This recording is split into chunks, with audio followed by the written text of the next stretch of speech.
Hi guys, I'm Mrs. Ronca and I'm going to be your honors geometry teacher this year. I wanted to make this video to introduce myself and go over some of the applications we're going to be using in class this year. First of all, my name's Mrs. Ronca and this is going to be my 11th year teaching math here at Freedom High School. And we're going to be using two main applications through Launchpad. It's going to be Canvas and Khan Academy. So I am a face-to-face teacher and I'll be live at Freedom teaching. But if you're one of my students that is joining us virtually, then you're going to need to log in to Launchpad, go to Canvas, and on the left-hand side, you'll see Canvas Conferences. And sometimes people refer to this as BBB or Big Blue Button. It's just a button on your Canvas, like in my class, that says Conferences. And if you're going to be joining us virtually, that's where I'm going to be taking your attendance. Each class period will have a conference session that you can join whenever your class period comes about. And I'll take attendance there. You'll be able to see me live there, and we'll conduct the class through that Canvas Conferences. For our curriculum, I'm going to be basing almost everything that we do off of the Khan Academy High School Geometry curriculum. And you're going to need to log into that website through Launchpad. So I know Khan Academy has, you could just go to the website. However, our district already has your student ID and everything preloaded into Khan Academy, but you're going to want to go through the app that's on Launchpad, and that should be fairly easy to see. So I'll be posting assignments. It would be in Canvas first of all, and then Canvas will tell you to go to Khan Academy to do the assignment or watch the video or take the quiz or whatever's going on in the Khan Academy platform. To supplement that, I might use YouTube. That's what this video is done on. I do two types of YouTube videos. I do these lightboard videos. I only have one other one up right now.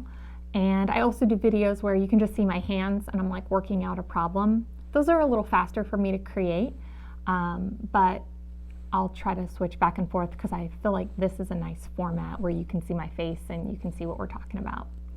I'll also have a remind. So I'll get the code out through Canvas. You can join that. Sometimes I've had students that feel more comfortable if they have a quick question, and actually sometimes just the interface is a little easier. I can get things more quickly than through Canvas Conferences. So even if it's during class time, you can maybe snap a picture of a question that you're working on. That way I can see the problem. And you can just text it to me through Remind, and I can either answer you verbally if you can hear me through Canvas Conferences, or I can just text you back an answer. In terms of materials for the class, oh, my pens are drying out. Let's see.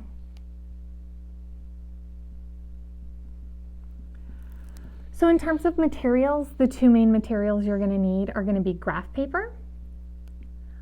For the graph paper, you can either buy it yourself or I'll have some that I link on Canvas and you can just print it out there, and a calculator.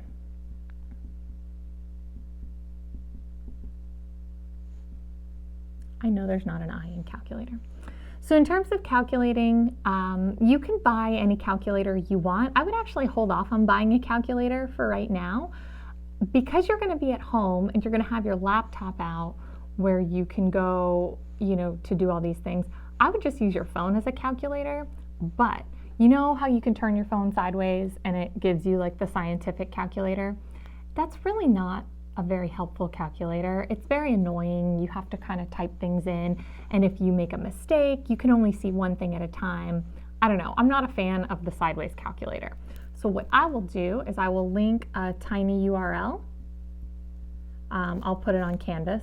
And if you go to that link, I will have the calculator that is embedded in our course that they expect you to use for like the FSA, like end of course exam type of thing. And it's an excellent calculator. It does a lot of stuff for you. It doesn't reduce fractions for you, but other than reducing fractions for you, it does a lot of stuff. I do have a calculator that can reduce fractions for you. It's the Casio FX260 Solar. So, I mean, that's a pretty cheap calculator. It's probably only like $7 or $8, and it can reduce fractions for you if that's something that you're not that good at. And there are a couple other geometry specific materials that you don't need to go out and buy right now. Like a compass, you know, a compass looks like this, and it has like the little needle end and then like the little pencil end, and you make circles with it. And then there's a protractor. Remember, a protractor kind of looks like a semicircle. It's like a ruler on one side, and you measure angles on the other side. If you have one of those, I mean, you can use it. Most of the time, they'll be embedded in the software that we're using. But for right now, you don't have to buy those. I do have them in my classroom. If we ever get back to like a whole class of everyone, I'll show you how to use those. Maybe I'll figure out a way to do it virtually, but don't worry about that for right now. Really just focus on the graph paper and the calculator. So to summarize everything, you're gonna want to use Launchpad, go through Canvas, access our live version of the class on Canvas conferences. Your main assignments will go through Khan Academy. There'll be videos you can watch to explain things, and then I can make supplemental videos through YouTube, as well as just talking directly to you either on conferences or on Remind. I think we're gonna have a great school year, and if you need anything in the meantime, hopefully this marker didn't dry out. My email is ashley.ronca@ocps.net. So don't forget to like and subscribe. I'm just kidding. And I am excited to see you guys this school year. See ya.